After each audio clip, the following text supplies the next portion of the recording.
लो बच्चों, चलिए प्रश्न को पढ़ते हैं और समझते हैं। मान लीजिए a प्लस बी बराबर c प्लस डी है और a छोटा है c से। तो विरोधोक्ति द्वारा उपपत्ति का प्रयोग करके यह दिखाइए कि b बड़ा होगा d से। तो ये कथन हमें सिद्ध करना है और विधि कौन सी लगाना है? विरोधोक्ति विधि। प्रश्न को हल करने से पहले हम प्रश्न के लिए मुख्य अवधारणा लिखेंगे। तो प्रश्न के लिए लिखते हैं मुख्य अवधारणा। मुख्य अवधारणा में हम विरोधोक्ति विधि को समझेंगे। देखिए क्या होती है विरोधोक्ति विधि, इस पर विचार करते हैं हम। विरोधोक्ति विरोधोक्ति विरोधोक्ति विधि। विरोधोक्ति विधि में हम क्या करते हैं कि जो कथन हमें सिद्ध करना होता है हम उसका विपरीत कथन मान लेते हैं बच्चों, उसका उल्टा मान लेते हैं। ठीक है, यूं कह सकते हैं आप। ठीक है, तो जो कथन सिद्ध करना होगा उसका विलोम कथन को हम क्या करेंगे? सत्य मानेंगे। ये होती है हमारी विरोधोक्ति विधि। तो ये इस विधि से हमें इस प्रश्न को हल करना है। आइए अब हम प्रश्न में जो दिया गया है उसे लिख लेते हैं। तो देखो सबसे पहले मुझे क्या दिया गया है, यहाँ से इस प्रश्न को हल करते हैं हम। हल देखिए दिया है हमें दिया हुआ है a प्लस बी बराबर c प्लस डी। ये दिया हुआ है आपको, इसको बना दिया हमने समीकरण एक।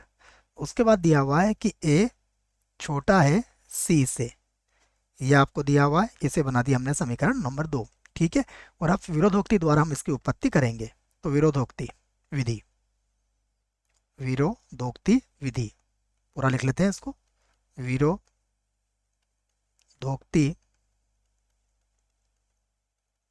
द्वारा द्वारा उपपत्ति उपपत्ति। ठीक है, विरोधोक्ति द्वारा हम क्या करेंगे? इसकी उपपत्ति करेंगे। तो जब विरोधोक्ति विधि का हम उपयोग करते हैं तो जैसा मैंने अभी आपको समझाया था यहाँ पर मुख्य अवधारणा में कि हमें जो कथन सिद्ध करना होता है हम उसका विपरीत कथन मान लेते हैं। तो यहाँ पर क्या लिखेंगे हम कि यदि संभव हो तो माना, यदि संभव हो तो माना माना देखो b बड़ा है d से, हमें सिद्ध करना है तो हम क्या मान लेंगे? b छोटा है d से। ठीक है, क्या मान लिया हमने? यदि संभव हो तो माना b छोटा है d से। इसे बना दिया हमने समीकरण तीन।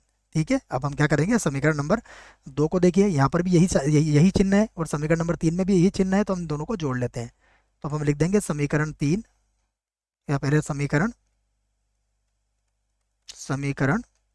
दो। दो लिख लेता है, दो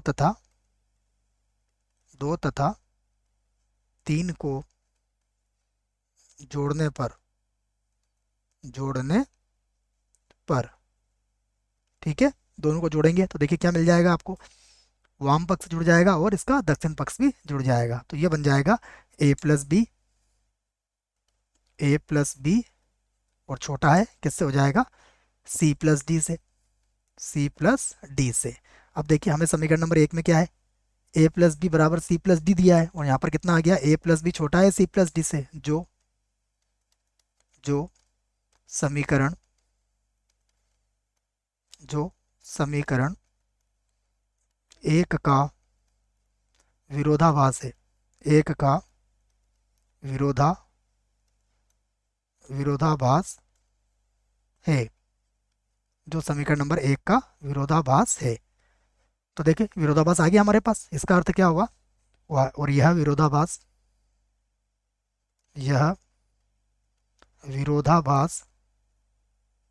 विरोधाभास हमारी हमारी गलत कल्पना गलत कल्पना से हुआ है, गलत कल्पना से हुआ है। इसका अर्थ यह हुआ कि हमने जो गलत कल्पना करी थी वो क्या करी थी? हमने गलत कल्पना करी थी कि b छोटा है d से, तो फिर इसका उल्टा क्या बन जाएगा? इसका विलोम क्या बनेगा? b बड़ा होगा d से। तो यहाँ से हम कहेंगे इस बात को अच्छे से कि अतः अतः विरोधोक्ति